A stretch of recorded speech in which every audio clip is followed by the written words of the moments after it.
You don't say that. It's fine. Maybe they're going to take it to Alaska. Fucking let people buy it. Let them. He's going to go to Alaska. Are we live yet? Yeah, you're live. Cool. Oh, Yeah, we're having a conversation.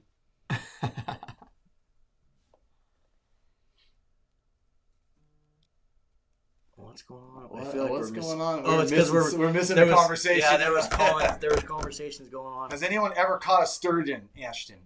Nope, we haven't. Not What's today. up, Robert from Michigan? Here we go. Hey, Rodney. All right, Michael. Bryce, right in there with the McMinnville. Tell us where you're tuning in from, guys. Bend, Oregon, from Tyler Brown. Hey, guys, says Ray Paul. Yee, fishing with Eddie. Let's go. We got lots to talk about tonight. We do have a lot to talk about. And I saw right there our sponsor, Stevens Marine. Shout out to Stevens Marine for sponsoring our live feeds. We appreciate Stevens Marine. If you guys want to have a sneak peek at my boat, it's at the Portland Sportsman Show. That's right. That You too. can check We're it talk out. about that. You can check it out. It's at Stevens Marine. So much to talk about tonight. It's going to be a round robin. And we got this guy in. Introduce yourself, dude. No one knows who you are. No one? Well, I mean, Except for our best live feed ever. Ryan, Riverside Guide Service, back again. Back again. Because we're talking some splingas today. that's right. Yakima, Washington in the house. Chehalis. Fire it up, boys. We will. Jacob. KB Hay from Astoria. Ooh, Astoria. We're already driving around boats, talking to each other like, is it August yet? Salivating over Astoria. Brandon Glass and I are today like, is it July yet? Is it July? Oh. It's gonna be You didn't hear they closed the whole ocean. No. No how it works. ocean No. fishing this year, dude. No. Sorry, bud. Actually, what's Executive funny, order straight down from Biden. Oh, really? Yep. Oh, cool. Well, I will not be listening. Executive order. We're going to talk about executive orders from our state tonight. Wink, wink. Stay tuned. But, yeah, I won't listen to that one at all. Sorry. I'm catching my coho. I'll get you back I'm up. going to kill all those dirty hatchery fish that are screwing everything up. That's not true. I'm going springers for Friday. Fishing for springers, says Ted. I would. Olympia in the house. What's up, Dawn? Wish Ram from Joe. Okay, all you guys tuning in, as you know the Yeah. drill. We got to give you an opportunity to win a little prize pack out the gate. So we have some Brad's beach chains that Cameron didn't want me to give away. He was trying to steal What the it. hell? That's a giant. That's like a $40 pack of bead chains, and I need them. We got a big package of bead chains right taking here. These are a 20 hot of those. commodity. I don't think you can I'm find these in taking the like store. 20 of those. I don't think you can find these in the store. So we got some bead chains and we got a little soda or beer koozie from Minn Kota. Shout out to That's Minn a Kota. good little. That's actually a pretty damn good little price pack. So if you want an opportunity to win it, do us a favor, smash the thumbs up on the video, share this out there, and then as always, comment where you guys are all tuning in from. A lot of you have already been doing that, so we appreciate it. The comments really help just getting people in here, getting this syndicated out there. Sportco got him. Tenino, Oh, that's good to Rochester, up in my neck of the woods. Jeremy, we're not gonna. Yeah. Where, what? What? Salem, Oregon. Where's your neck of the woods? What? Sportco? Oh, I saw someone Tenino and Rochester. Ah. Tuning in to see Ryan. Yeah. Oh, right. He's got all three people in Tenino are watching tonight. I feel like there's a lot more than that. Yeah, there's probably 6. Yeah, there's like 10. No, okay. We're tying leaders right now. We're springer fishing, guys. And tonight we're going to talk a little bit more about the intricacies on trolling. I actually brought a little bit of the orange label herring, some leftover, and some anchovies tonight to give you guys some options because I don't know. It's not going to take me telling you guys out there that there may or may not be fish out there to be had in lots of places. But, I mean, looking at this weekend's weather, I mean, Friday, Saturday, my God. Sunday. Fish are getting murdered. Fish are getting murdered. It's going to be a battle out there. I know everybody and their freaking mother and brothers coming, and it's going to be a party. And that's the way I'm going to look at it because it's going to be gorgeous. Yep. This weekend. Yep. Gorgeous. So we're going to talk a little bit more about springer trolling and in our neck of the woods, guys.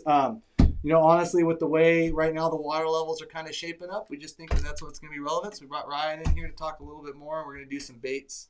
I got, like I said, some orange label and some anchovies to talk about and some different ideas on what to do with that. Absolutely. It's going to be a fun one. It's going to be a really fun one. What about you, dude? You got springer trips that are open for these people watching that may want to just get out and go fishing with you? I do. Sunday, Monday, Tuesday, I'm still open. So anybody wants to get out, It's going to be good. It's going to be good. Water temps are going to come up. It's going to be the days to get out there and kill some fish. highly recommend fishing with this guy. Everyone out there watching, all the times I fished with him, I've learned a ton. So get out there with him, catch some fish. He is one of the guys that you're out there watching when you're in your other boat the whole time, wondering how the hell he's catching more fish than you. He brought me over to the dark side. He finally pulled my leg, kicking and screaming into the dark side at Buoy 10, and I finally did it this year. It's the best thing I ever did. So yeah, I highly recommend it. Give him a call, guys, or check out his guide service on Facebook, Instagram, all that, Riverside Guide Service. Hit him up and go fishing. And really, only go fishing with him because his wife's like super cool. This guy and his wife's super cool. Yeah. Let the rods talk. Exactly. Great sales at the Portland Sports Show. Fisherman's is selling half-gallon Procure Bloody Tuna for half-gallon for $24. Wow. I do use enough of that to probably justify that at some point in time. Yeah, so let's address that really quick. We're still getting a ton of messages and people sad that we're not at the Portland Sportsman Show. We tried to tell all y'all that. Yeah, we unfortunately we didn't get a booth there this year. We just decided that with everything that was going on with the pandemic and these guys basically guiding like full time when they like had the Sportsman Show actually going. I mean, 24th through the 28th is like that's Springer fishing. We've been at it hard the last 3 or 4 days. So, timing's not the greatest. The timing's not the greatest, and I think with the weather being the way it is this weekend and all that, we just decided that this year we're gonna not do the show. We apologize if anyone is gonna miss us there, but we'll be back next year for sure, and hopefully next year we can do a few other shows. We're planning on hopefully trying to get into California and do some shows up north. We're gonna make up for it, guys. Yeah. So that's our plan next year, but sorry we're not there this year. You may see us walking around. We're going to go around and do some filming and that kind of stuff, so you may see us kind of out and about, but we do not have a booth there. Not this year. You're going to do a drop.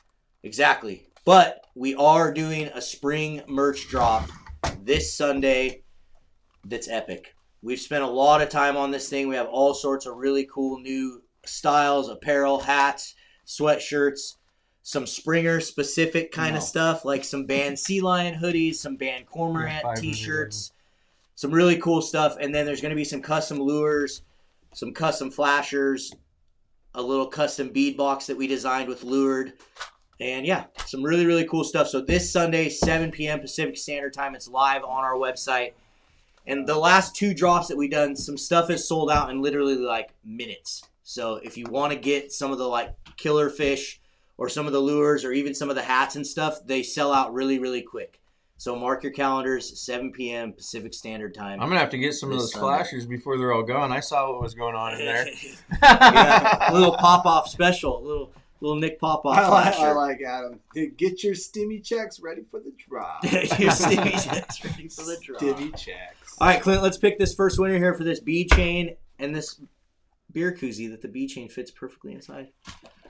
I'll save on shipping. I need to like tax 30% of those bead chains. It doesn't tell you how many are in here. Oh, it says 50 packs. So no one's going to count. I just took one of his and he got upset about it. I could see the look. There he is, Jason Gasper. Jason Gasper in Nisqually, Washington. Thanks for tuning in, man. You won yourself some bead chains. Cameron is going to tax a few of them out of this package, so if there's not 50... Don't know what to tell you. Email a hate mail to orders at addicted.fishing. Anyway, man, shoot us an email. Yeah, orders@addicted.fishing. Include your name, include your address, and let us know that you won the bead chains, and we'll get it out to you. Get it out. Get you out. I've seen a lot of other questions. About what? Oh, wait, what Springers? was that? Oh, are we going to get that addicted backpack? Danny, right now, people are seeing it in all the videos, me wearing it. That's why they keep asking. We're just testing, guys. That's not... Yeah, I was just going to say, there's going to be a lot of back and forth. What you see in that video, maybe close, might not be anything close. Like, there's just... Yeah, stop doing that stuff. What do you guys want? I'm trying to test it. I want to make sure it's right before we give it out to you guys. But we are working on an addicted backpack. We will have it out sometime. We don't know when. But I love some of these comments. Marlon's going to be like Buzz Ramsey. He'll have the Berkeley Air Marlin steelhead rod. No, I won't. Yeah. Dean, thank you. Cameron already has his own rod. Dean, thank you for the Kokanee super chat. Black series. Saw you on the big river today. It was very cold out there. It was very cold. And we'll leave it at that. Give me a text.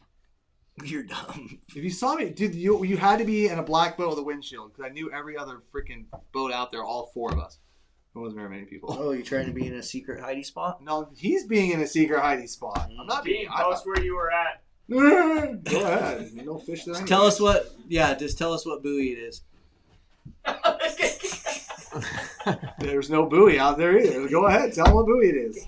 Dude, there's got to be some sort of descriptive beach. Some sort of descriptive beach. You know, there's got to be something. Yeah, go get them. I won't be there tomorrow, but go get them. Drop a pin. Text it to me. Somewhere between Astoria and Portland, right? Typical Clint, always chasing the port, never making it. Oh, gotta go make it, boys. Don't chase it.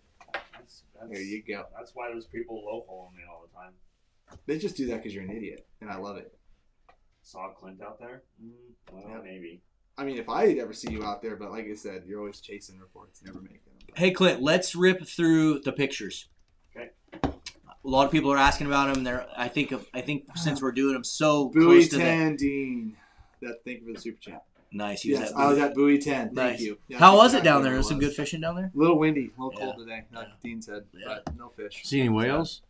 Yeah, like 10. Nice. Sweet, dude. Never mind. Woo! Slow down there, guys. What is going on? Okay, let's see. Here's what? Brock. Pictures, Brock. There we go. Brock, nice fish. One. Yeah, that's a good fish. What else we got here? Oh, look, who's the ugly guy holding that poor fish? We got Jordan, one of his clients. Apparently that fish was giant. You can tell it's big by the way, dude. Just by the way it is. But. You can tell it's giant just by the way it is. Man, but it is. Jordan was like called me freaking out when he caught that thing, so it must be really big. Look at his fingers under the belly of that fish. That fish is every bit upper teeners, no question. Makes the worm look small. Makes the worm look. That's true. Oh, how do you send pics? Justin Wright asks. You email them to orders@addicted.fishing. And send us your pics at orders@addicted.fishing. If you want your name shouted out, name your picture. Include your damn name or whoever's in the picture. Not in your email. Name your picture. Name your picture. Your name. The name of your picture, your name. Dude, save it look at Justin. Come on. That's the guy that was on the phone. They should be able to put it in the email. That's ridiculous. Photoshop. Well, then we need to figure that out. Okay, let's go. Oh, little dimer steelhead. Dude, isn't that the same kid we just saw? Different kid. He sent us a bunch. Connor. Oh, good job, Connor. Chrome fish. Good job, dude. Fishies. What else we got? Dakota. Always like it. It's a good one. It's got little cool colors on its cheek. I don't know how Go to down say this. faster. Deresh? Duresh? Deresh? Sure. Devesh? That's a nice trout. That is. That's a fatty. I always love it when they look like that because they have so many cool colors. I'm gonna go like the fly white rod a tips. bunch of those one day. We're not killing stuff. You lost me at fly rod. I know. Actually, I want to go center pin them. Jacob, first ever steelhead. Dude, Nice. congrats. I know that rock in the background. Nice fish, man. Congrats. The watercolor looks freaking amazing. Keep going. Whew. Bonk. That's a dandy. Super slenchy steelhead there. Yeah.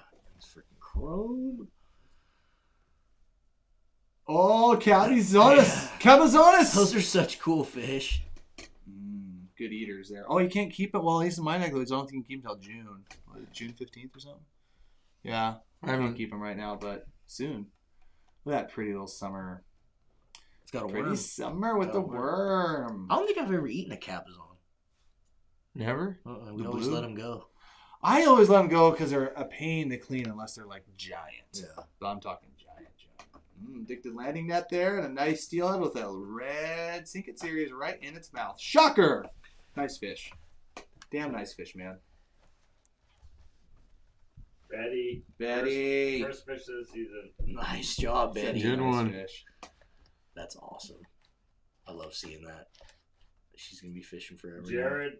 Good job. Look how Jared. excited he is, dude. That's That's a epic. nice fish. Heck yeah, dude. Shaden. Whoa. It's a chunky little brown trout. Nice fish. He's excited Nice too. brown trout. You could just tell he's stoked when he caught that. Logan. Oh, Logan. Bonk. Bonk the heck out of that one. Love it. Nice first salmon, dude. Super cool. That's the photo. There you go. Killer. Good batch of photos today. Good batch of photos. We got one last thing to show here before we start talking some salmon. Go to side cam. Side cam, guys, because I've seen a bunch of you guys asking about it too. We saw it in the comments. Side cam. Am I good, hand mode? Oh my This goodness. is the addicted braid. It's very pretty. The packaging is beautiful. Oh, God. Anyway, guys, as you know, we released this Yes. braid finally. It's available in a few different stores. Fisherman's, RMI Outdoors. I think Bimart is carrying a little bit of it. So you can get it in quite a few retailers. If you have a local retailer that's not carrying it, just tell them to hit up Tough Line. Tell them to hit up Tough Line or Mustad and get this stuff into the stores. Pull it out, Cam, so you can show them the different colors. Side cam on the different colors. Okay. Pull it out. You're stupid. Okay, guys, let's talk a little bit about this braid because I saw this pop up a couple times on the news feed this week. People are asking what is the difference between this braid and a lot of the other braids. And what it mainly has to do with, guys, is the testing and the trials of the weave. So when you guys when they make a braid, right, here's the 3 different colors, guys. We've got a cloud gray, a dark green, and my favorite, the bright orange. But when they make braid, it's not just a matter, this is an 8 carrier braid. It's not just a matter of wrapping 8 strands of the filament together just to make an 8 carrier braid.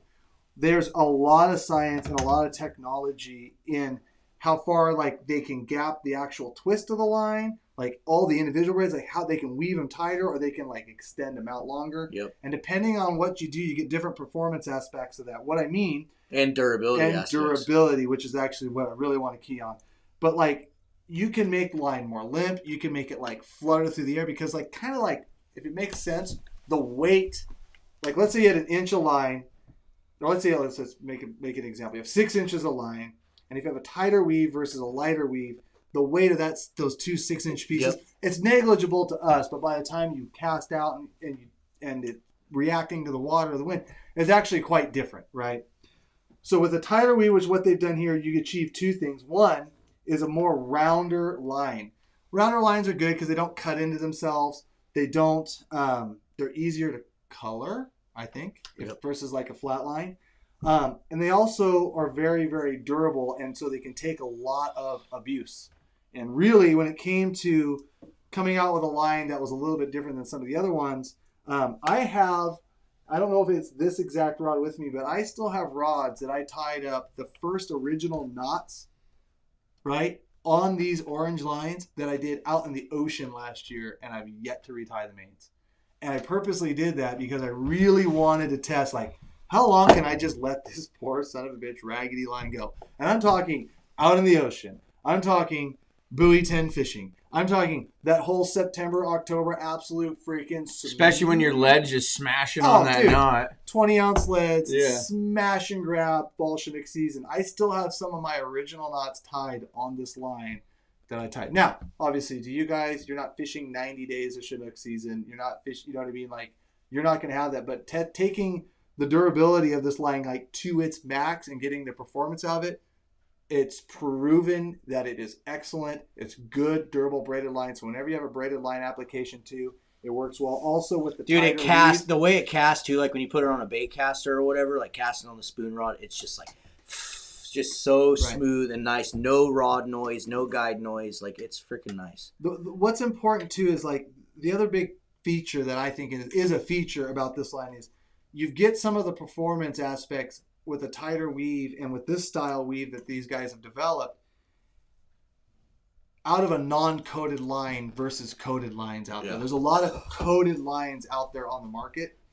Problem with me and coated lines, problem with you, I'm sure, It wears off. What happened? Are we okay? Yeah, no, you're fine. Oh, yeah. A lot of the different coatings, they do last. They're good, durable coatings, but they don't last forever. No. And so you're replacing line. You're seeing it. It gets Fleck super off. limp, and Yeah, after it wears off, usually. it gets different. And so not wanting to deal with coating, like wanting a good, durable line that I can put on at the start of the season, and I can fish it all the way through. I'm not going to worry about it.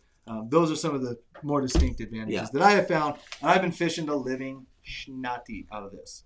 Now you have been doing a lot of it on the steelhead on the steelhead rods, and I love it. So I've been using it on my float rods, and I've been using 40 pound.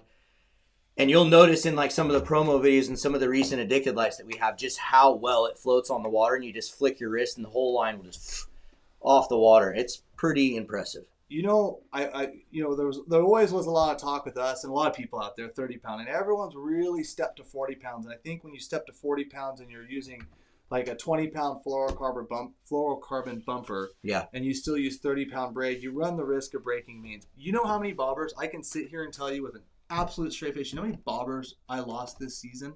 With the exception of 2 that went into trees. But don't count that. I'm just talking snags on the bottom using 40 pound. Not one. My bumper always broke off where I wanted it to break off. My leader always broke. I didn't lose any bobbers at all. So going to the 40 and that 40 and the smoke gray and the dark green, absolutely hands down. Yeah, and I really like the smoke gray. So I put the smoke gray on all my boat. All my boat reels. I put the smoke gray on there. I know you like the high vis orange, so you can be able to see what your clients and stuff are doing. But I put that one. I really like the cloud gray for sure. Yeah.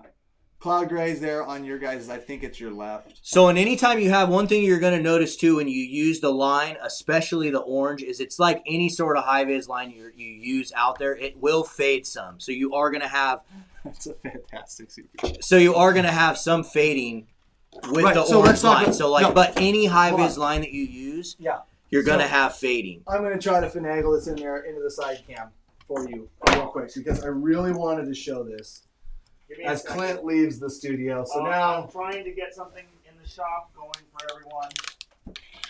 I'm trying to make this work. We're going to talk Trying to get the what? some trolling stuff here. Line. So go to my cam here. I haven't said it yet, so. I know.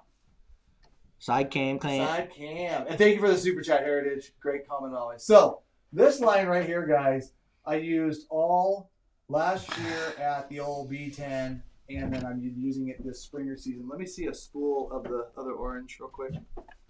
Because one thing, did I drop it? I'm trying to show you guys here. So there's a little fading there, but one thing I've noticed, right? First off, I've used this line probably more than anybody's ever going to use line. There we go. Now, you think, oh, that faded quite a bit. Damn, I don't want my line to fade. The key aspect of that, you can go back to main cam. I just wanted to show people there is going to be a little bit of that. And it didn't happen until after a lot of fishing. One thing I want to say is that the second I like to use, the reason why I like to use the orange line is because, as you guys know, we talk a ton about line angles, preaching line angles. That's what we're looking at is your 360 fishing. You can attest to that. All trolling. The only wear spot that I see on the line is like the first 6 to 8 feet. Once it gets down in the line where you're actually fishing it, it is as bright as it was the day it came out of the package. Now, that could be a couple things because obviously I've used this for a whole 360 season. Those weights pounding up and down the line. There could be a lot of reasons. But the fact of the matter is the durability stayed there.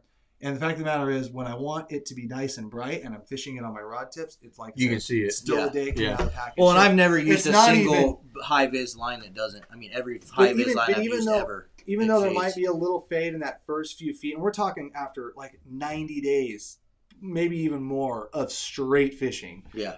Even then, it's still a non-issue at all. So, and I do like the orange lines because in the sun, when you're looking through glare, like the orange line, it's just got a right tone versus where some of the yellows and some of the white lines kind of wash out. And like I said, it's not about your speedometer, it's about your line angle. All about the angle of the dangle. Yeah. Did you not agree with that? I agree. Okay.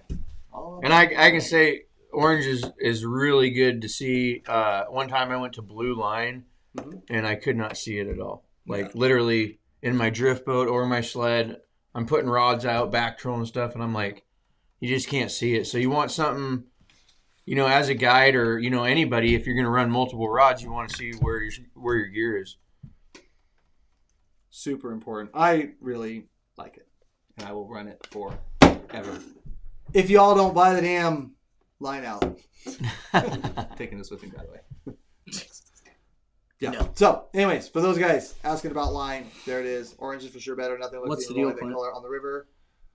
I see yellow, fine, and overcast. But when it gets sunny and bright, it disappears, Adam. And that's exactly where the orange comes in. So that's super important. If you wash your line with Nick Wax, it floats better.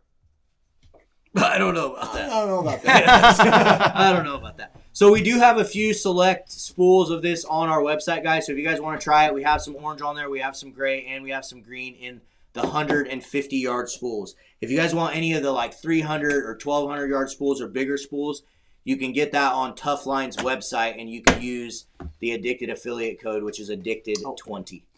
Also, if you're looking for a suggestion too, and I have used it not as thoroughly as my Fall Chinook orange line, but I have been using the smoke gray cloud gray for my kokanee rods for the half dozen times I've run it in a 30-pound, and the kokanee approve. Kokanee approve. So if you're looking for like a good kokanee line, and honestly, like those reels, I tend to like kind of back and forth between like my steelhead plug rods. I want kind of a much thinner diameter line versus like running like the 65, which for those of you guys that want to know, those are what I'm using for my troll rods. Are you a 65 guy for your troll? For your troll, like your 360 stuff? Yeah, so 65 seems to be kind of the right niche for that. But if you're wondering, but some guys prefer 50, some guys prefer 80. I know guys that don't like to lose flashers ever. Like they would rather sink their boat tying to it, snagging up, than lose a flasher. So 80 works good too. Yeah. Other than that, has anybody tried the new braid? I see one comment there. The new braid is epic. Anybody? Yeah, and I've seen it. We've been getting tagged on Instagram and stuff. So if you guys are getting them and putting them on your reels and stuff, make sure you tag us on Instagram. We've been getting some great feedback already from people. We're super excited about partnering with Tough Line to do this, and we're gonna try to work on other stuff too. We have some other stuff in the works as far as expanding the offering into some fishery specific lines. So we launched this one first, kind of as like the all around.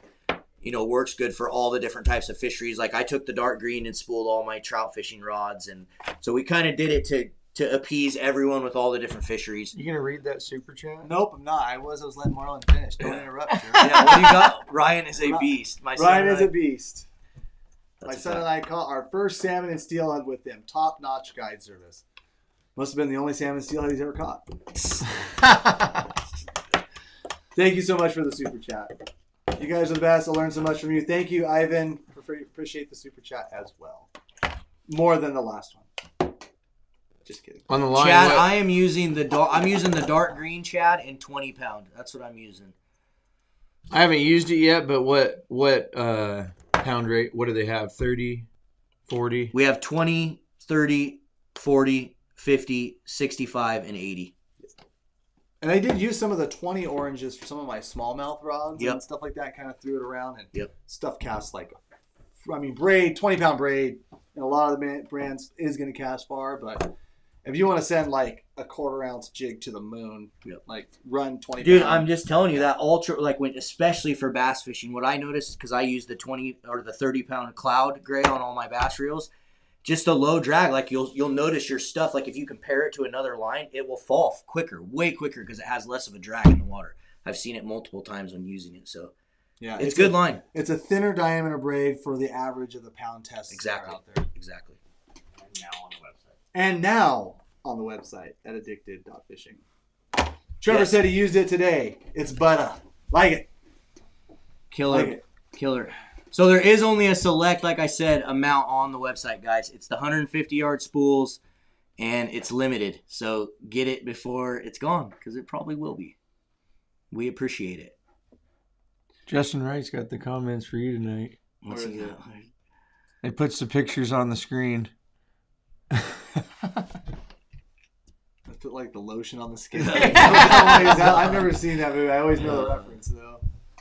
Oh, when will you get the floats back in? Oh my gosh, I get hammered with this. You know what? I'm just going to say it. You know what, guys? I think what we need to do is maybe post our production manager's email up.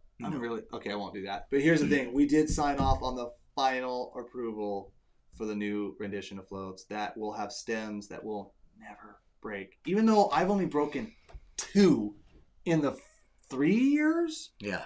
that we've used them, Yeah. that we've been testing them and using them. So at the end of the day, like, I don't know how y'all break them. I broke 2, and one of them was getting out of a tree. And The reality of it is, guys, we want to put out the best products possible. And so when we noticed that the floats had an issue, we said, Mustad, please stop production on the floats. Let's fix it. And that's what we did. I'm going to tell them right now. And you know what? That production change was not approved by us. And I don't even know if it was approved by Mustad. Yeah. Because basically all these stems started showing up with red in them. And that was not anything that we wanted or needed. Regardless, so we stopped. They're coming. The second we saw it. They are coming. Yeah. Last I heard, they were on order, being made. We should have more soon. I know I've been getting I get so hammered on Instagram about it. They were like the vaccines. They were building those stems and building them up and hoping that we approved the samples, and if not, they were going to garbage the stems. That's how fast. Once we told them go, and we gave them an approval, that they started cranking them out. So it should be pretty damn quick. Yeah. They're coming, and the new ones that are coming will be a superior float to the last ones we released. So, Super chat from Vulcanez. Cam, do you go braid to flasher in the ocean or use a bumper? So 360, yeah, I still will use a bumper, even though mainly just to get some separation from my lead and the flasher so it can work. Could I tie a braid bumper in between?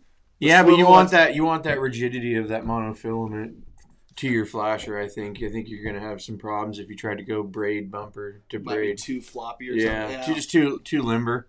Haven't tried. You probably could. I mean, some guys use wire. Triangles? Yeah. Or no triangles, you don't even use them. I have used triangles. I do use. I mean, I just want some. I don't want my weight. Like, if he's talking about in lieu of not using a bumper at all, like, well, you got to have a bumper. But yeah, you probably could use the braid as the bumper as flashers. Give it a shot. I have. I've tried it all. Titanium wire, regular downrigger cable, monofilament seems to be the best. Gives you some shock absorption and has that rigidity where it doesn't want to tangle on you. I do that. There you go.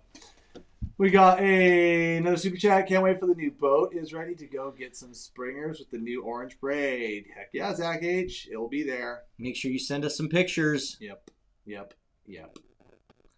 What happened to the slip floats? Don't worry about it. We're working on them. There you go.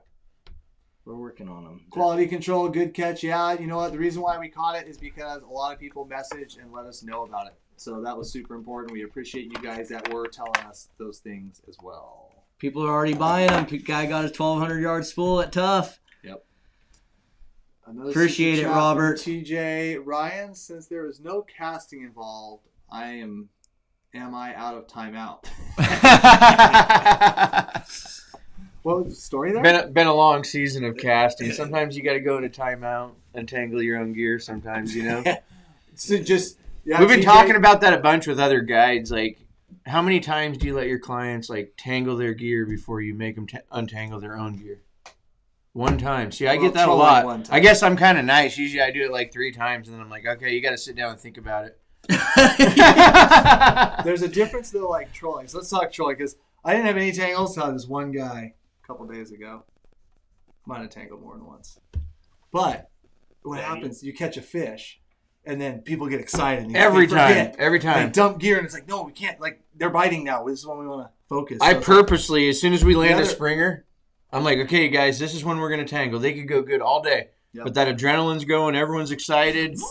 And all of a sudden, that's the pass that you're like, there's more fish down there. So you want to make sure you get your gear down, make a good troll. And that every time, that's when people tangle. And the problem is with you untangling is damn good and well, and I know damn well, especially trolling springers on the bottom.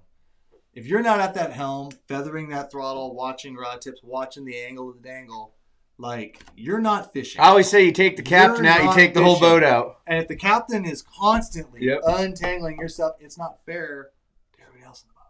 Yeah. So sometimes you got to be like, all right, everybody gets one. I've actually gotten a few sayings from Cameron on that, but I don't know if they're appropriate. Probably not. But they actually are pretty good little one-liners. Oh, I know what you're. No. But yeah, definitely slow down. That's for only if you go on a trip, boys and girls. Always slow down. I mean, once you catch that fish, your adrenaline's going. Slow down, get your gear down, because it's just going to help you catch more fish. We got another super chat here from Robert. He says, when is the Michigan show going to drop? Robert, we don't have an ETA, man. We will get it out as soon as we can. Takes a lot of editing, a lot of footage to go through, so we're going to do our best to get it out as soon as possible, but we appreciate the super chat, dude.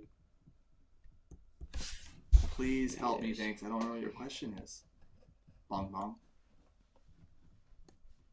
You guys have a fishing line good for Lake Garrett's gray water? Oh. I mean, the cloud gray would probably be perfect. Oh, better answer that one, Marlon. I've already seen a bunch of questions about my boat. I know. I was like, you just better just. My boat's at the Sportsman Show, guys. Check it out. You guys can see it there. It's not done yet, but it's there. Oh, what is the best line for a 4000 series reel for shore casting? See, I'm not a big surf guy. Yeah, I don't know enough about that. I mean, I would say go on the lightest side of what you can get away with, whatever that may be. Hope that answers your question.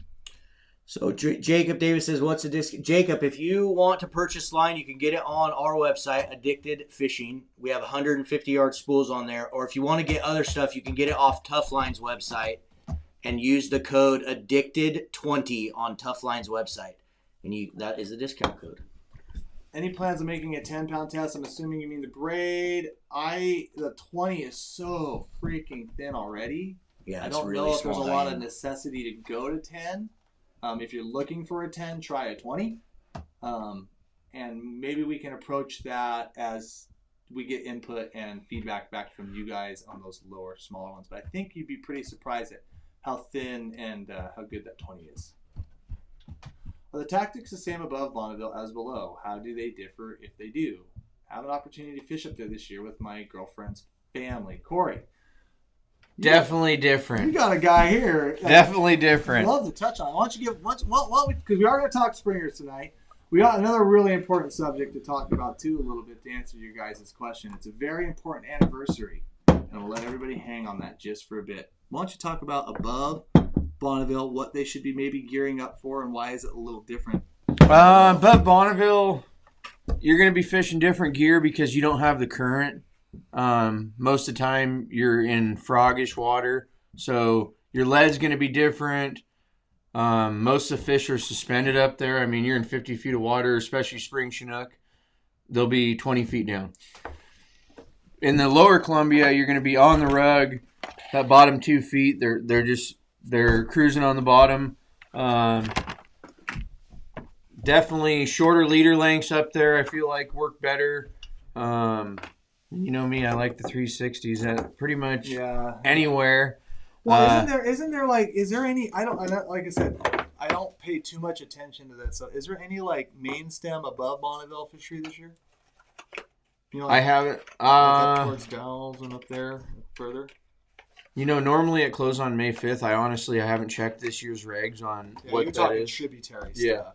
Yeah, even above, John Day and up there, it's still trolling. A lot of guys anchored up towards the Tri-Cities run quick fish, and if they get a snake season, sometimes it's only a couple days a week. But quick fish, just like we anchor in the lower, a lot of times smaller stuff. So in the lower, we like 14s and 15s or bigger quick fish and killer fish. Up there, I know a lot of like 13s work great, just a little bit smaller once they're in the fresh water longer. So definitely prawn spinners work good. They changed. Herring's popular in the lower. Water temps come up and those fish are farther up. Don't be shy to run some prawn spinners for sure. That's probably a big takeaway. More 360s, more prawns, lower river, earlier season, more triangles, more bait. Not dragging on the rug. A lot of guys I see drag on the rug, they're just hanging up because there's so much lumber and jagged rocks. Without that there. current flushing, it just all builds. You're kind of, those fish will definitely chase stuff down more up there. Yeah.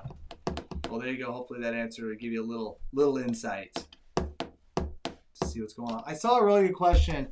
Do you put backing on the on your cold water reel, since we were talking some line there earlier? And I do, because I thought that instead of putting like a full spool all the way through, if I do get like a catastrophic fail, like let's say I hook a sea lion or something and I have something crazy happen and he rips 100 feet of line, then I don't have to replace the whole spool without putting a blood nut in my braid. I generally don't do that. So if I put some 30-pound backing in there and then make sure I have at least on my counter, 200 to 250 feet of braid. Like, I'm never going to get a salmon out past 200, 250 with me in my boat. And if I did, then I did something wrong.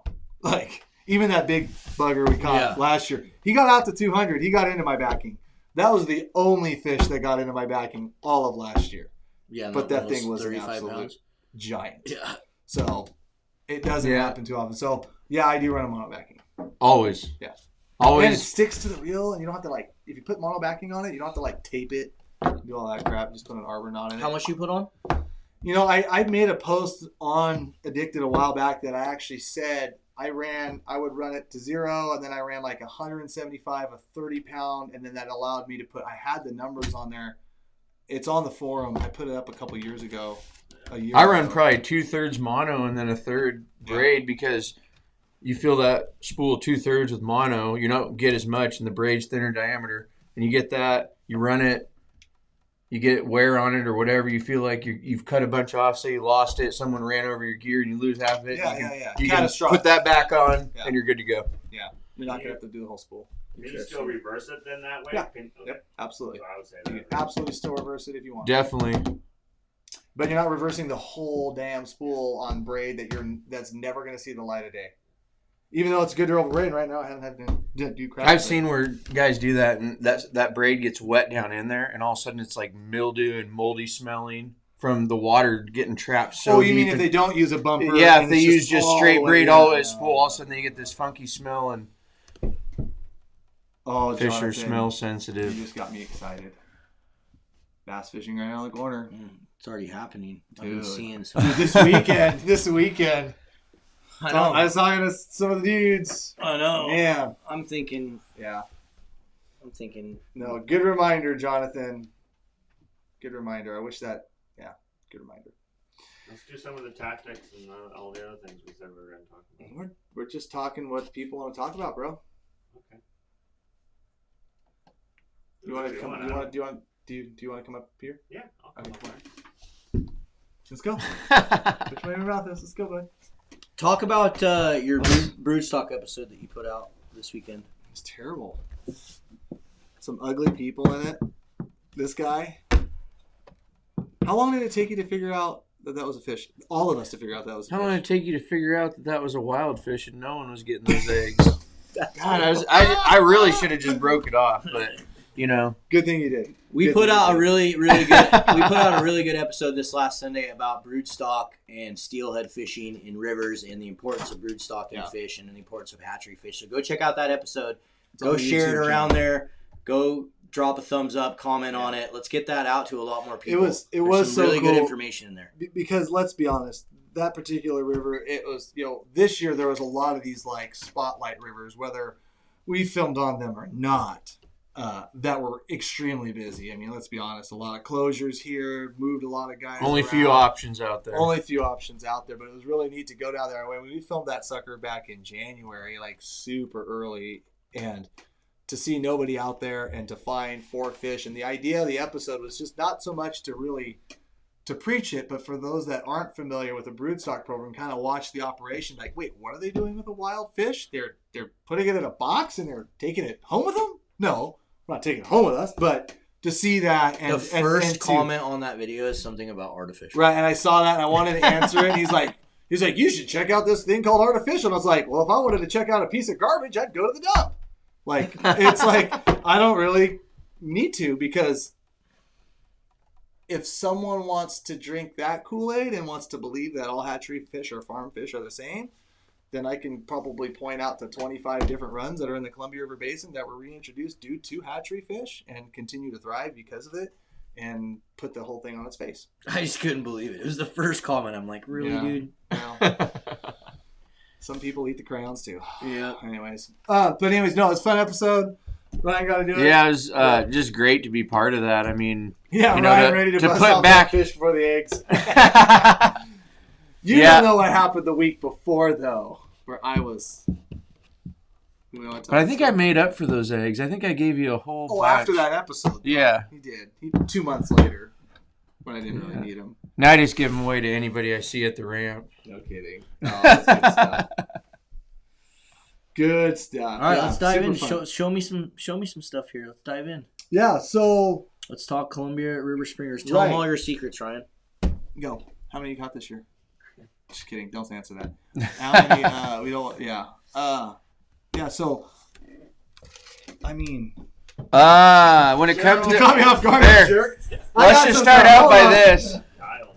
I think. They're all cam secrets, Ryan. Well, I don't think he has any. I don't have any. I'm gonna say the most important thing why people struggle to catch these spring Chinook is paying attention to your bait. I'm not a big thing about scent, this, that, or the other. Mm-hmm. Clear water, obviously, go a little longer on your leaders. Dirty water, shorten them up, get them closer to those flashers. But making sure you have that tight spin on these baits. Tight spin. Tight spin. Hands down. I'll have customers in my boat, and some of these guys, they need a new bait every pass. It's not about getting that fresh bait. These fish are starving. There's nothing in their stomach. When they're coming up, Right.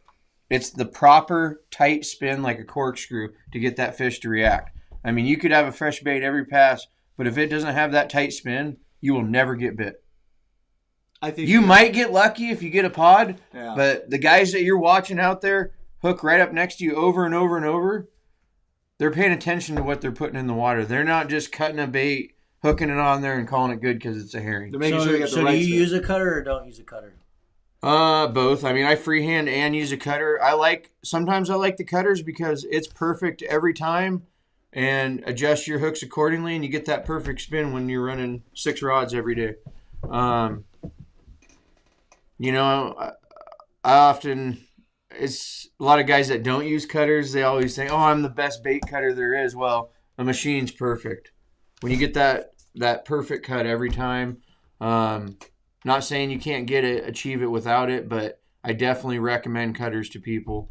And like I said, tight spin, tight spin, tight spin. Sometimes you can trim your tail on your bait, will help tighten it up. Sometimes you're just struggling to get that spin going. You're adjusting your hooks. That's a little technique that seems to tighten it up. Sometimes you'll just trim on the tail, and sometimes I'll even trim the bait. And I've done that, and clients look at me and they go, "What are you doing?" And I says, "Well, it's just like tuning your plug when you're sitting on anchor. I tune my herring." So just really pay attention to that. And then, if you're getting that tight spin and you're still having problems, sometimes you can definitely try some different scents. But presentation. We're leaving Ryan, everybody. Presentation. So, with that said, tight spin, Cam? I like a spin. Like, What is that? and generally, it's got to be spinning. Because, if you have a it's dead got to be bait, spinning. you Like a have dead helicopter? bait. Yeah. No. Not like a helicopter. What are you trying? Why are you trying to interject into this bait conversation that you know nothing about right now? Okay.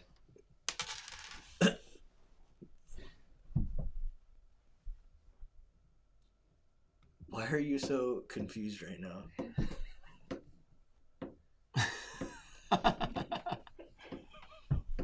Just making it as awkward as I can right now. Do you have a knife? I left a knife at home. We have no knives. Use that skateboard flasher. Oh my gosh! All right, sorry guys. How do we not have knives? Where are those scissors at? I can cut a bait with Normally, scissors. We had every single thing we needed because it was in my garage, and now it's not in my garage anymore. So Right. No, that is true. You gotta grab those scissors that Cam had out there in the towel. I'll show you how to cut a bait. Oh god, with a pair of scissors, that'd be awesome. All right, guys. So right now, one of the big challenges I kind of wanted to go over is we've got pretty much 2 options of bait, unless you're one of those entitled special few that managed to get a green label case, or you have old bait from last year. Yes, that's what I said. Old bait from last year. There wasn't a lot of new green stuff harvested, but it definitely thinks that there's not very much out there. So a lot of guys have been forced to buy some of the orange label and forced to buy anchovies, which is not really a forced to buy. Nope. You're definitely going to get away with it. I can tell you right now, every fish I've caught this year has been on orange label, and there's been a few. But you did have to do a little adjustment, you know, with the Right. different bait. You're not going to run the same leaders you ran for the same few years. So obviously you have a smaller bait. Right. Size your hooks down a little bit and adjust it to get that proper spin. Uh-oh. Well, we can fly it in here This with is a knife. the perfect bait knife. I like to use serrated when I cut my herring. Well, we have a serrated bait knife. Anyway, so I wanted to talk a little bit. You got a towel? So I want to talk a little bit I want the scissors, about too. a really good solution for you guys out there that are trying to honestly get out there and trying to troll some bait and trying to get a good durable bait that's going to have to work. That's going to work really well. I'm going to steal this leader because it's going to work really good for an anchovy. When you guys go to a side cam for me, Clint. So I've got. Oh, thank you. You saved it just in time. You have to take that towel with you when you leave. That's now yours. That's now my towel. Bring it over here to the old side cameras, if you would. Side cam. Serving it up. Oh, look at that. That is. We need to like get that to stay. Hey, can you get red addicted tough line in retail? Well, there's no red, but there's orange, and yes, you can. Yes. Yeah. So, all right, guys. What I got here is a green label anchovy. And I know a lot of people don't fish a lot of anchovies, and because herring's always the jam. But I can tell you this much: over the last few years, sometimes if you watch some of those episodes, They don't work. that we put out, anchovies do work really, really well. But there's a couple like little intricacies that I want to show you guys to get you a little bit into the ball game. Now, one is just a standard little triple hook rig that will give you the spin and the twirl that you need. And would you stop it, please? Goodness gracious. They'll give you the spin and twirl. So what I've got is got a triple hook rig here, and I've got some size 2/0 hooks. You guys can see, and I've got a 2-finger gap between all of them. And a really very simple rig that you guys can do to get this. And you're going to have to learn placement. You want to talk about like tuning your bait, right? Like Ryan was just talking about. If you just run this bait, put the hooks in them. I'm going to just stick one on the side right here and just take a guess. So I'm going to put that middle hook in and just let it hang there. If I don't understand how far back this hook needs to be, gosh, this side cam's terrible. There we go. If you guys can see. If I don't understand how far back this middle hook needs to be, that's going to basically help. If I put it back too far, I'm going to have a lot of, and I have a very short gap. Man, I'm really just fudging this up, aren't I, guys? Trying to explain this here. This gap is super crucial between this first hook and the second hook. If I have too small of a gap and I have to put this hook further back and then I put this hook through the head, what that's going to do is it's going to put so much bend in my fish that sucker's not going to fish very well. You guys can see what I'm doing here. Actually, Turn it over. You can't because they have the blade. There we go. I'm going to put too much bend through the hook here, right? And that what's going to eventually happen is very quickly, I'm trying to show you guys, this middle hook is going to rip out. And actually, if I pull through the water too hard or I snag the bottom, you can see it's not going to take much to just rip that bait out. Now, depending on how fast you're trolling, though, and like I said, Ryan kind of alluded to this a little earlier, depending on how fast you're trolling, you're going to need to tune your baits. Correct. And I always just would say adjust, but tune your baits correct. There is nothing I can show you guys right now in this video to understand how fast you're trolling that bait versus how that bait is performing in the water, like on this camera for you. But what I can do is show you guys that if you have a very short gap like this in your top two hooks that you're tying out, damn, I'm losing this camera. There we go. I'm going to use this screen. That will help. If you have a very short gap between these two hooks, right, and I'm using a very long bait, I'm going to be forced to either keep this hook so high in the bait that I'm not going to be able to put much bend into it at all.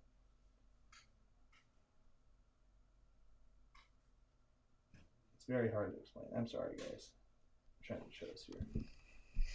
And if I don't have that bend, in the bait. What's that? You can wrap it. I am not a big wrapper guy. I'm just saying, like, if you were in a pinch and you couldn't do it, I would much rather wrap it around the shank of the hook to get the right bend in it to get the spin. Right. I don't know. I'm just saying. Oh, great. Because if you Clint's pre-tie, saying something. Oh, wait, that light just turned on. Turn that light on again. you have to hold it closer. When you make it dark, it'll turn on. You guys need a tank so we can see how it spins. That's a... I'm trying to pull up YouTube videos because I know we've done it. Yeah. But anyways, guys, so here's an option for you. Anchovies. There you go. Done. Have a nice day. Just kidding. I've caught half my fish. Feet over. I've caught One thing that works good for me, Cameron, is I like laying the hooks on the side, so you kind of get, after you've rigged a few baits, what kind of spin you're looking for and where you want your placement, and lay your hooks on the side, and that gives you an idea of where you want to put that second hook to start. Okay. So you don't want a flat bait. So if I put the first hook in the head, so we'll do it this way, come back, sorry guys. I'll put the first hook in the head. I like that train of thought, Ryan. So if I put this hook, looks like right in here around the gill, between the gill and the dorsal fin of the bait, I'm going to have no spin. Yep. So I got to tighten that up a little bit. But since this hook has a short gap, I'm going to want to extend that gap. We should tie one of those up. Well, just like cup your hand while you're holding it too, and then you can see where the hook will go if you want to cup it to the bend you want. That's a good idea too. See, we're learning today. Good job, Clint. I forget everything I've ever said about you. That leader is particularly tied This for leader cut plug is baits. particularly tied for a cut plug. I know. A little higher. Oh, yeah. Sorry. So yeah, I see what you're saying. So you cup it this way. Yeah. So then you can pin it in like this and get your hand all sneaky. Oops. Pin it in the same side outside. Oh man, got my little trailer. I wonder if people are understanding it as well. There it is. Boom.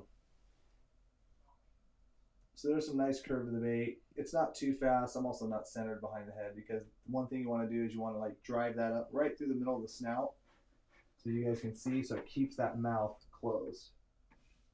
And yes, it's barbed, but we can fish barbs in there. Come on, focus. Don't focus on the Sims. I know that's what it's doing. You guys can't see what's going on there. This is terrible. All right, I'm gonna read some comments here. I see a lot of comments about tying them on a slip. Yes. I personally don't like them on a slip. I've seen it slide and lose a lot of fish because of that. I like fixed tide and adjusting accordingly to your bait. It takes a little bit more time at home rigging and tying your gear, but I noticed the hook up to land ratio is better for me on fixed rigs. Can you make a second slip hook? Yeah, I'm not a big fan of the slips too, like you said, just because. I've seen them just slide when you're fighting a fish and then you lose a fish. Yep. What are your thoughts about putting a helmet on it? Well, there's a helmet right there. They're in my box. Thank you. Have a nice night. No, helmets do work, helmets do work really good. I wonder if I should run through how to do that with the helmet here with these guys. Look at Patrick's comment. Where was it? I remember catching that anchovy. Yeah, Patrick, I'm trying to sell your anchovies here, bruh. Do I have a... Nope, it's going to be this one now, bro. Where's the scissors? I don't have a toothpick, though. Because you need a toothpick or a bobber stop, and I don't have either.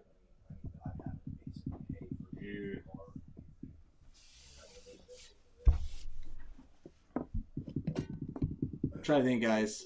Let me see. I wanted to show you a quick rig on that. Cut that off. We don't have toothpicks. I don't have I toothpicks. think I in can my make box. it happen. Ryan's going to make it happen here, guys. Better yet than a slip, use a Ray's Davis Anchovy teaser helmet. Yes. I'm a big fan of those out in the salt, freshwater when I'm burning baits real fast. But sometimes springers, I'm not really that big of a fan.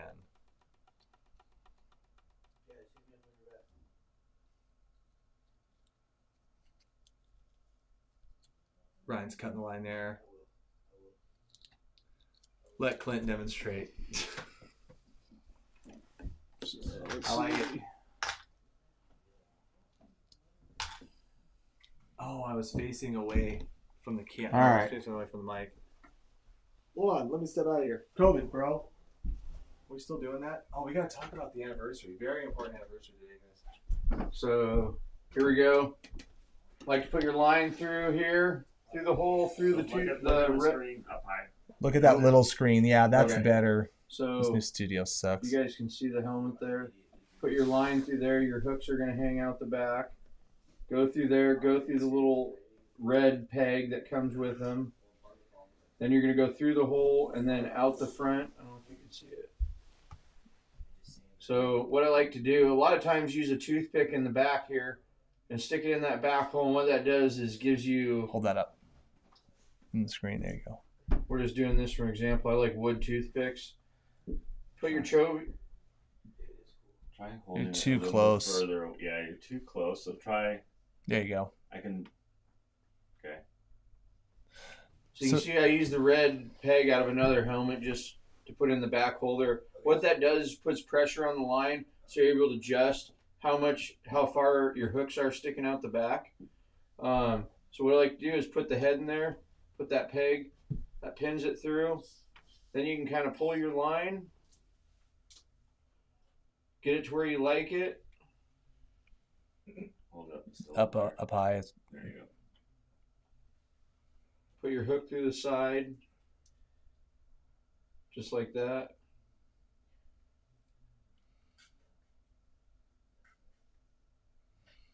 There you go. Tighten it up, and you can see it gets a bend there. Put a little bit much in it, you can pull it back. Oop. You can tell that bait was hammered though, guys, just from us Yeah. using it. That poor So- anchovy. You get the idea. Wood toothpick works way better.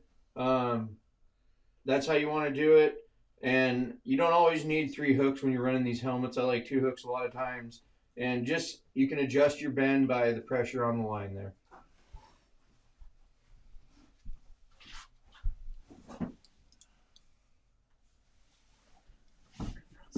Side cam's tricky. I just thought you were I know. special. I'm not liking that. I'm not liking that side cam. And you're too close to it. Yeah. Yeah, all you would have to do is just back your hands up. Yeah. And it would have been dialed. It's my first time. No, Ryan was way better than You Cam. need to have the producer, direct you. Clint, why are you so mean to me, bro? I don't know where No, I'm you're... just saying, like, his was in more focus. So, I'm trying to think what I got here for you guys. So another thing, so yeah, I mean, at the end of the day, guys, like, and I know, have we done any anchovy tutorials at all? I don't think so. We have? We have some. You have, yeah.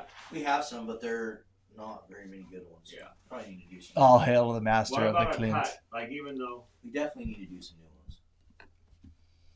For sure. How about using wood toothpick through the body of the fish to help keep the bend in the bait? Tom, that is a great suggestion. I do use that a lot, but like I said, I left all the toothpicks. Dude, we can do like I failed. Top 5 baits for spring. Top 5 baits for spring Chinook. And just do like an anchovy. I'll probably have Sean do that tomorrow. Fucking Brad's. Yeah. Can you do that setup under a bobber? I don't have a boat. Roselio, you probably wouldn't because, I mean, just putting the bend in the anchovy, I mean, you can drift a dead anchovy. People do it a lot in tidewater king spots. But, yeah. You probably I wouldn't wish have to we worry got about to the play bend. with them a lot longer so we could. You know what? Someone had a great suggestion. How fun would it be to go out there and do some of that stuff? But you get such a short window at them. You ain't gonna go out there and try to. You do go some fish what great you know that catch 'em. works. Yeah. Well, what I was trying to do is give guys a suggestion. Like, if they're really freaking out because they can't buy green label herring or red label herring, there's a lot of anchovy out there. And I'm telling our viewers that I guarantee you, with the exception of last year, we'll get into that in a minute, like the last probably half dozen years, I've probably got half my fish on anchovies I can't believe you're And- telling everyone this. Why is this happening versus right now? herring. Why not? I'm being nice. Why are you freaking out about it? I'm not freaking out about it. It's fine. Has he been eating these? I'll get mine.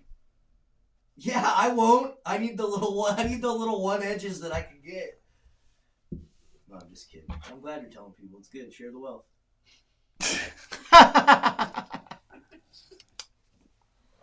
I mean, like I said, with the exception of last year. Last year didn't work very well. Yeah, last year it didn't work very well. You didn't even get a fish last year. Oh, we didn't? Why? Let's It talk was about closed. Yeah. Isn't it the anniversary right now? Yeah. Yep. Today's the Have you anniversary. addressed this? Anniversary. No. Happy anniversary, guys. Let's talk about I want to ask. Yeah, I want to answer. I want to talk about bait and ask some questions. What size and style of hooks? So, Ron, depending on if you're using, 6-inch Chovy, 5-inch Chovy, 2 to 3/0, you'd be very good. You'd be good settling somewhere in there. Style size, there's lots of different good styles out there. What's your favorite? Do you have a particular for bait? Whatever you can find in the store right now.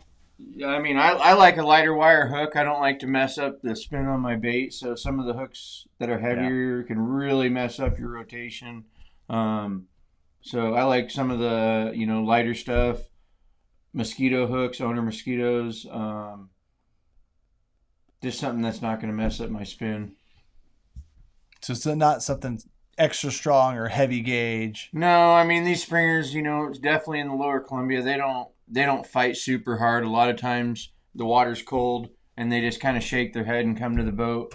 So I don't need a super strong, big river gami hook or anything like that. Just something that's going to penetrate and hold on.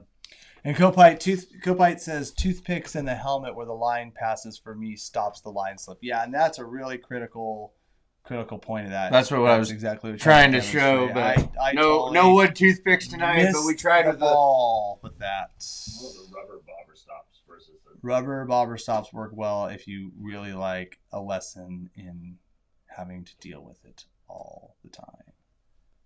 Oh, so no.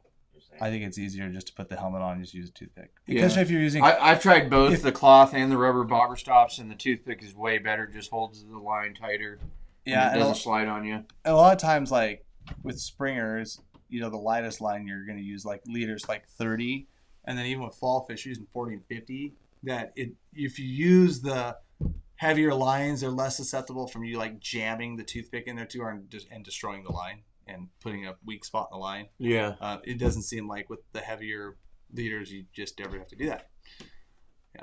I've never had the issue where the toothpick puts a nick in the line in the helmet and cut it off or whatever like that. All right. Yeah, and super baits too. I see a couple guys commenting on super baits. No, this is not like replace super baits. Like for the guys that want the green that want that perfect size cut plug in a mini or the standard size. Yeah, Brad's kokanee got kokanee on the brain. Brad's cut plug super bait definitely works very Definitely very well. had some good success with those. Yeah, and honestly, like I don't know why the hell I'm not just out there trolling like 5 minis. I'm just not. I don't know why. Why am I not doing that? I'm seeing pictures of guys catching. Marlon, why am I not doing that? 3.0s or the mini? 3.0s. The minis. I thought they're the same. At least. I don't know. I've had good luck on the full-size cut plugs for these springers sometimes, especially if you have multiple rods out there. I'll put some super baits on the bow rods where if they get past those, they're going to run into 4 bait. And I've seen days where those super baits absolutely mop them up. Gaffney says, shut up, Cam. Just to let you guys all know, Gaffney's Guide Service is the one that supplies an absolute mega load of herring and anchovies to the Pacific Northwest, Canada, and Alaska, believe it or not, which I didn't know a lot of the Alaska herring that they use up there for their fishing actually does come from the Puget Sound area, which was an interesting fact. But Gaffney, unfortunately, bro, you didn't get us any green label this year. Mic drop. So there you go. Yeah, or red label for me because I don't like green label, but red label. So, yeah. Now we're talking about Brad's. It's your fault. It's your fault. We're talking about Brad's. No, I purposely did the mic drop thing, Mike. Marlon, so calm down. Yeah. I got some. Shut up, Gaffney. Thanks for the 3 packs of greens this morning. Yeah, thanks for the token pack. Appreciate it, bud. But I'm still waiting for my reds. Blue label cuts. Yeah, good stuff. Good stuff. Let's talk about here. What about green label is a waste anyways? Yeah. Some might argue reds are better. Have you already gone through the whole rod reel setup? Did we do that last week? Yeah, we kind of did that last week, but BMAC, we'll talk about some tributary springers another time as we get a little closer. The next 2 weeks is kind of going to be big water stuff. And honestly, it's big water stuff all the way through May. But, there definitely are some fish being already showing up into some of the hatcheries and in some of the sport catch in the tributaries. So it's kind of interesting to hear. So when will those slip bobbers be back in stock? Oh, the fixed bobbers, Nathan King, will be soon. North of Falcon updates. Something we need to talk about a little bit. We have none because the first meetings that we had that we talked about last week, any ideas and suggestions and the back and forth is kind of going on now. They're modeling some of the options that people asked for, and there'll be another meeting on April 1st. So we probably won't hear much until April 1st. And for those of you guys wondering what North of Falcon is, it's for the West. It's a real important aspect of our season setting process when it comes to the fall and the ginormous run that's coming. So it's really on top of everyone's That's the mind. big highlight of the year. Yeah. Yep. Let's see here. What else we got? Not any green around. Nope. We know that. So let's talk a little bit. I mean, if anybody has any other questions or anything about anchovies or anything about some of the other bait rigging, one other little thing. We got about 20 minutes here. Switch me back. Oh, COVID. We're breaking COVID laws. One other thing too, guys, is there has been some success out there. Not me personally, but there are guys that are actually cutting and just doing cut plug rigs with the orange label herring that's out there. It's not entirely impossible. One couple things about this orange label stuff is that it is fairly delicate, even though Gaffney gives us a good bait. You guys can see how small that is compared to... Is that an orange? That's an orange. Yep. Whoa. What? I've never seen That's an that. orange.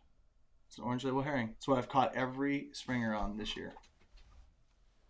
But you can actually still cut plug them. None. We're not talking about stuff like that. I'm going to try to use a serrated blade right now to cut an orange label. That's the only way to do Where'd it. the scissors go? Ooh, actually not too bad of a cut. Told you, serrated is the only way to go. Serrated is the only way to go.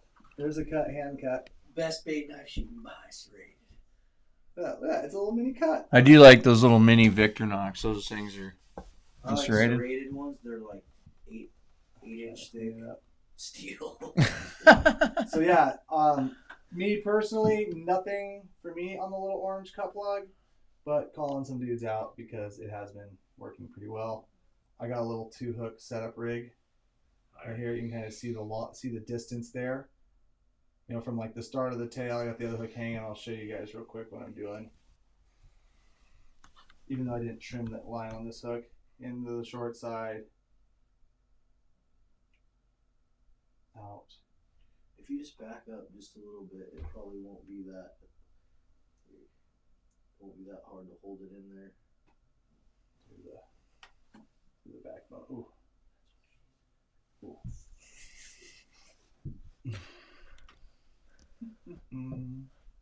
Anybody? Looks damn. I mean, it looks good. Anybody? Would you fish that? I would eat it. I mean, it's small, but Would you fish that? I've been fishing them a couple days in the not the Columbia, called that. Back it up. I know. The problem is it wants to grab your Sims. So get completely out of it. There you go. Anyways, for what it's worth, couple suggestions, guys. Go get them. There, I'm done with bait because that was terrible. That looks like a mini cut plug right there, huh? Well, I can tell you what, like, if I have any orange label left when it comes to the ocean coho season, which is going to be, there's like a lot of coho that are going to freaking die on those little whole body oranges. Yeah. A lot of them. Yeah. Are you running a pole too? Yeah. Everything I've caught has been on whole label. Whole label? Whole bodied oranges. Yes, sir. I would fish it twice, says Justin. I'll tell you what, one year down in Astoria, They had bags of small little baits like this come in, and I ran them. And I'm telling you, I killed a bunch of big Chinook on these little tiny baits that nobody wanted. You know what's funny? That had to been like probably a little. I remember there was like a year, 4 or 5 years ago, where they would just choke on those freaking little. Well, I remember the bait shop would literally give me them. They're like, nobody wants these little ones, and I said, oh, give me all of them. Yeah. And they're like, here, just take them. You don't even need to pay for them. Tiny cut plugs. 30-pound Chinook. Is it possible to get springers off the bank without herring and anchovies? Yes. Spin and glow and prawn is your friend. Spin and glow and coon shrimps are your friend. Yep. You guys get our kayaks yet? Nope. We haven't. No. Man, we need to ask him what's going on with that. We need to do. I won't need my boat, dude. I'll go out and catch a springer in my that. kayak. Yeah.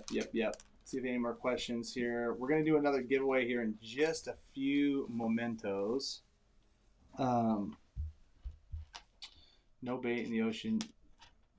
Oh yeah, no bait in the ocean for me yet this year. Yeah, Chris, I'm gonna be right there with you. But I might have some leftover oranges just to watch them die. What size hook would you use with your cut plug orange? Those are ones. Size 1.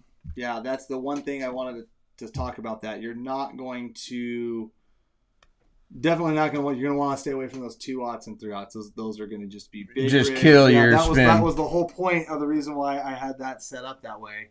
Was when I was playing with that. Definitely size 1s are the way to go. Because anything bigger than that, it ain't going to look good.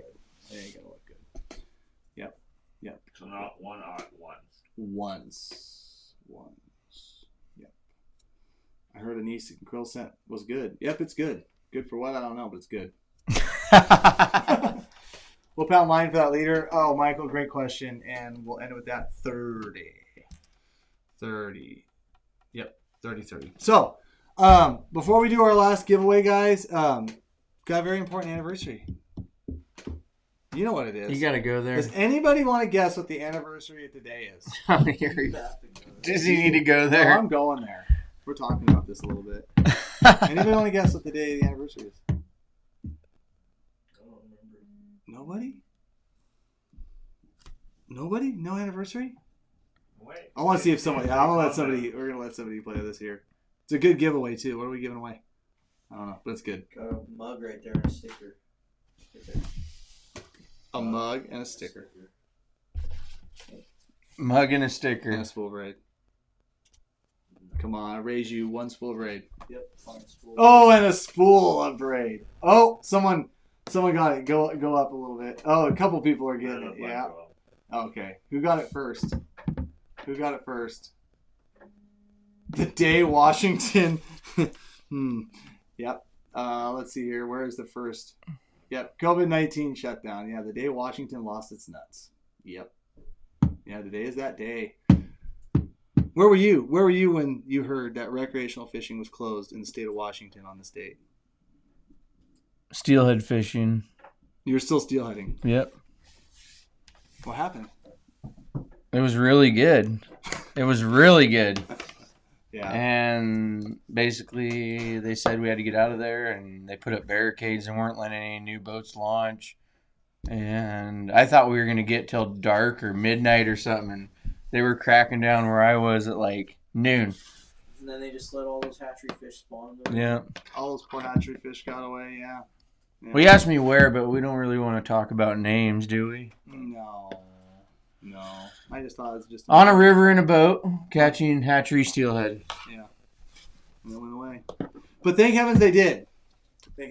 So my question for tonight for the last giveaway is, do you think the WFW did a good decision, a very wise and noble decision, to close down fishing, which, as it turns out, as the year progressed last year, turned out to be pretty much the shining light of what anybody could do recreating outdoors safely. And like I said, it was like the only thing to do. I mean, you couldn't go to Blazer games. You couldn't go do a lot of entertainment values. Like, you could actually get outside. So answer that question, guys. Does anybody think that WFW's great decision on closing the recreational fishing in the state, being the only one out of 49 other states, 50 other states. You know the answer. Does anybody think that's a good idea? Oh, show us a whole herring with orange. Come fishing, bud. Yeah, I just want to see if anybody agreed. Yeah, because I mean, ultimately, I'm sure there's a governor out there that agreed. Ultimately, I mean, just think about this guy. I mean, ultimately, these are the same people that make a lot of management decisions when it comes to other things like our fisheries. I like how my clients are calling me, telling me that wakeboard boats are going by them, but they can't put a rod out. Right. Packed with people. Right. I could take my kayak to the lake, and I could go. Michigan did not shut down too. They did shut down to power boats, but they did not shut down fishing. But I'm just asking a question. I mean, kayak to the river. I can put the rod in the boat, but it must be something with the formulating of the rod touching the line that it touched the water. I'm wondering if the fish were transferring COVID. No. Do you think that was But the it was also, scientific? but the excuse was, and like I said, this comes from managers that are trying to manage people and not fisheries themselves. Fishermen would spread. We travel great distances, many moons, far fields and mountain ranges to catch fish and hunt. But apparently everybody in the state lived 5 minutes from Home Depot or Fred Meyer, which I thought was really interesting. Or McDonald's. Yeah. So anyways, that's going to be our last giveaway. I just wanted to bring that up because I'm going to bring it up every year to show that sometimes management decisions they turn out to be absolutely terrible. They turn out to be bad. And sometimes, we were definitely special in Washington, only state to shut down. Sometimes there has to be accountability, and trust me, with management decisions, there needs to be accountability. So that's a new concept. It's a very new concept, and I think we need to start asking for it. But for what it's worth, Home Depot was packed. Yeah, How right. did you celebrate it today? Jeez. Yeah, I can keep calling, but I can't answer that yet. So, anyways, How did you celebrate? for what it's worth, we there you go. Who won? Yeah. I don't think anybody said yes. Did anybody say yes? Just curious. I don't see anything. Does that mean they win? I don't know. Watch the randomizer pick. The one yes. I'd be so. Oh, I like this one. Do they ever? No. Dustin, congratulations. You won a mug, a green Addicted sticker, and a spool of our new Addicted Tough Line, and we appreciate you guys. How many people are still with us right now? Beautiful. What's that? Oh, yeah. So you got to, Dustin, please email orders at addicted.fishing, and we will send that out to you. And congratulations. With your name, address. With your name. Would you just, I'm really tired, okay? I'm trying to help. I'm producing. I will be caffeinated next week, guys. I promise. I'm really tired. I am really dragging some ass, but we're catching some fish. It's been fun. Gonna get better. It's gonna get better every day. It's been pretty good. Been doing some filming. We're in what I always call the glory days coming up on the Columbia because it's short-lived, but it's the best time to be out there catching these Our fish. pro staffs are coming. What? It's true. Everyone's gonna get them. They'll be fun. So, you got any openings? Sunday, Monday, Tuesday, I'm wide open. I'm just gonna say this for you guys real quick. If you guys are looking to do a Springer trip, if you go out this Sunday, you're going to have some beautiful weather, it looks like. We're going to have a warm-up. I'm just going to tell you right now, Springers love the sunny weather. They get snappy. They start moving around. I don't know what it is. Water temps start coming up. Water temps come up. It does seem to help. We're all really looking forward to the next few days. But if you're looking for a guided trip, please look up my bro Ryan here. Riverside Guide Service. I almost said better. Riverside Guide Service, guys. Get out there, get a Springer, man. I think it's going to be it's go really time. Good question. When is the next bash? We'll be at 50% capacity at events. I saw that. Did spark the idea. I don't know if we're going to go out there and lead the charge. I don't know if that's necessarily a good idea right now. But I would have to think on the horizon. Wouldn't you agree, Marlon? Bashes? Wouldn't you agree, Bashes? Yeah. Any thought on that? When they say it's 100%. When they say it's 100%? Yeah, we might it's hard because we we get backlash as it is because people can't show up. You know what I mean? Like, Yeah. So to Marlon's point, guys, like when we do bashes, it's pretty much because of you guys and the great support you guys give us. It's like guaranteed 200 to 300 people at capacity indoors. Maybe we can do one outside, like in a park with a microphone. Maybe we can start thinking those things because, anyways, Corey brought up that capacity yeah, I moved want up. to do them. I And want so to do maybe- them bad. Maybe we do one It's just hard right now. outdoors. Yeah. Which sucks because In we a like tent no. with heaters. Yeah, Well, that's still considered outdoors, though. exactly. Anyways. The stuff this state comes up with. Yeah, Ryan is worth every penny spent for a trip. He flat out catches fish. Yeah, I get sick and tired of watching him catch fish too, Clayton. Yeah, and we are not going to any sportsman shows in any form. Is this gone catching or gone fishing? Gone catching? Oh. Yep, gone catching. So, all right, guys, I think we're checking out here. Good luck this week. We'll see you guys out on the river. Look up Riverside Guide Service for some good springer fishing. What's his guide service name? Riverside Guide Service. Look him up on Facebook. Email or call Melissa or Ryan. Numbers are out there. Just Google it. I'm sure you will check it out and see. SeattleFishingTrips.com. There you go. Why didn't you say that earlier? That's so easy. SeattleFishingTrips.com. But we don't fish in Seattle. Yeah. Well, that's because the state's policy. Yeah, don't go there. Management decisions. Great. All right, guys. See you all out there this week. Have a good night. It'll be fun.